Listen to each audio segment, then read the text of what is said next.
Canadian cities are among the cleanest cities in the world. Calgary, in particular, is the cleanest city. But just because we don't see our garbage does not mean we don't produce it. In fact, we produce a lot of it. Canada produces more garbage per capita than any other nation. We produce 1.3 billion metric tons of waste every year. That's a lot of waste. How do we produce that much waste? Well, part of the reason we produce that much waste is consumerism. A very high percentage of products we buy are mainly comprised of plastic. While these plastic items could be reused, we tend to throw them away instead of getting them repaired. For example, if your vacuum cleaner broke and if you took it to a repair shop, it would cost you more to get it repaired than buying a new one. The prices of everyday products have gone down along with their quality. Our society is becoming increasingly dependent on convenience because of our busy lifestyles.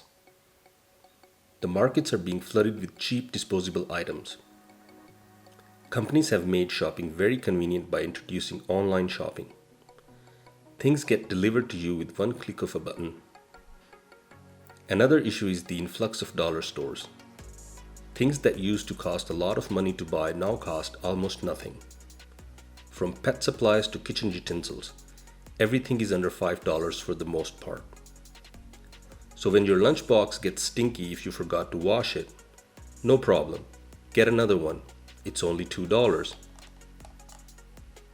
I wonder if the lunchbox was $25 and a quality one, would we treat it the same way? Probably not. The point is we are buying a lot and sometimes unnecessarily, just because the items are way too cheap. And also cheap items don't last as long. With busy lifestyles, we often eat out. Most of our food comes in plastic packaging, whether it's a sandwich from a convenience store or a takeout restaurant. Even the water we drink comes in a plastic bottle. So, what happens to all this plastic after we throw it into a bin? Well, did you know that recycling corporations don't even have a legal obligation to actually recycle the plastic that they receive? In fact, only 9% of the plastic that we put into our blue bins actually even gets recycled.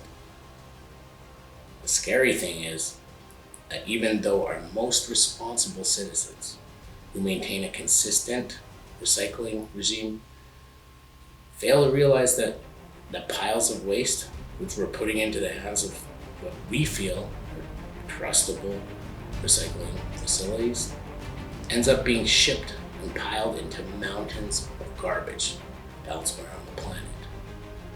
Only 1/3 of the plastics in the Canadian blue boxes actually goes through the process of being recycled right here in Canada.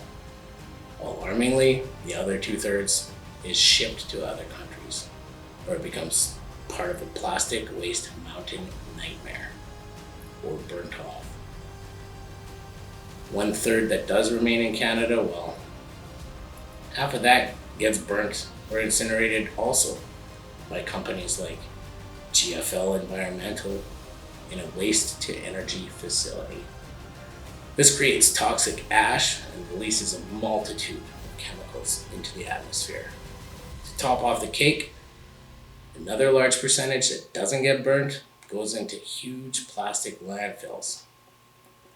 Canada's recycling industry is surprisingly secretive. It's cheaper for Canadian companies to ship our waste to other countries than dealing with it domestically. Most of those countries have put a ban on plastic imports, and this has created a spawning ground for the illegal exportation of plastic waste, where a broker, for instance, would take the waste off of the company's hands, and then now it becomes the broker's problem to deal with, and they sell it to other countries. Thus, our waste is being spread all over the globe. These countries are becoming, well, overwhelmed, and the waste is often either burnt off or thrown into ponds or lakes, and then people in these regions are being poisoned by it. our garbage. This is causing so many health issues, such as multiple types of cancers, even birth defects, to the majority of the population, to the point which some of these places are even called cancer villages. In order to facilitate these plastic dumping grounds, deforestation, and huge disruption of natural habitats by the hectares have been replaced. What was once beautiful, lush, fertile land, in conclusion, we're ripping paradise from Mother Earth and replacing it with toxic and dripping, smoldering piles of sludge. So, what can we do about this? Well, because just recycling is not the solution, maybe we need to be more vigilant about plastic use. Try to buy quality products. That'll last longer. Instead of buying new because it's cheap, think about repairing it first. And instead of throwing away stuff that you don't need, think about donating it to somebody who does.